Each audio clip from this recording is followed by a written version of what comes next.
गांव में तुलाराम नाम का एक साहूकार रहता था। वह बहुत मेहनती था।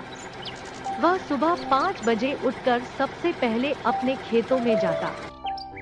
इसके बाद वह अपने गोदाम में और फिर अपने गाय भैंसों के तबेले में जाता था। उसके कठोर परिश्रम के कारण उनका काम अच्छा चल रहा था, जिससे वह और ज्यादा अमीर हो गए थे। एक दिन तुलाराम अपने बेटे रामू को सुबह जल्दी उठाने के लिए गया, जिससे वह भी उसके साथ काम पर जाए और काम को सीख जाए। लेकिन वह आलस्य के कारण नहीं उठा, जिसके बाद तुलाराम चला गया। तुलाराम इसी तरह जब भी रामू को उठाने के लिए जाता था, तब वह कुछ न कुछ बहाना बनाकर फिर से सो जाता था। तुलाराम अपना काम कठोर परिश्रम से उसी तरह करता जा रहा था, पर एक दिन अचानक तुलाराम बीमार पड़ गया।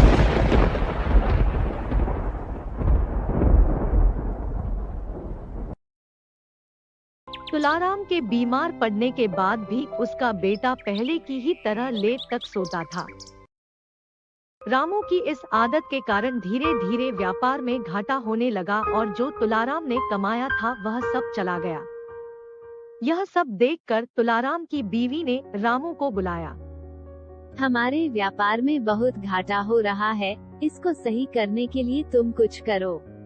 मुझे व्यापार नहीं आता, इसमें मैं क्या कर सकता हूँ? दूसरे गांव में तुम्हारे नाना रहते हैं, तुम उनके पास जाओ और उनसे कुछ व्यापार की बातें सीखो। रामू ने ऐसा ही किया। वह अगले दिन दूसरे गांव अपने नाना से मिलने के लिए गया। उसने नाना से व्यापार में घाटे की बात बताई। उनने रामू को सुबह 5 बजे उठकर पहले खेतों, फिर गोदाम में और उसके बाद गाय भैंसों के तबेले में जाने की सलाह दी।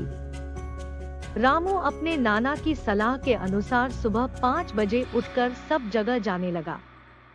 उसके कुछ दिन ऐसा करने पर उनके व्यापार में काम करने वाले सभी व्यक्ति ने घोटाला करना बंद कर दिया। इससे उनका व्यापार फिर से अच्छा चलने लगा और पहले की ही तरह हो गया। यह देखकर रामू की माँ बहुत खुश हुई और उसने रामू को अपने नाना को धन्यवाद बोलने भेजा। रामू अपने नाना को धन्यवाद बोलने के लिए उनके घर गया। उसके नाना ने रामू को बोला, तुम पहले आलस करते थे, जिससे व्यापार में घाटा हुआ था। अब तुमने आलस करना बंद कर दिया, जिससे तुम्हारा व्यापार फिर से चलने लगा। अब रामू को यह बात समझ आ चुकी थी। तो बच्चों, हमें इससे क्या सीखने मिला? हमने इस कहानी से सीखा कि हमें कभी भी आलस नहीं करना चाहिए।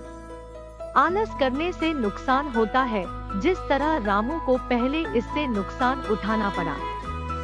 और ऐसी कहानियों का मजा उठाने के लिए देखते रहिए सोलर किड्स चैनल को।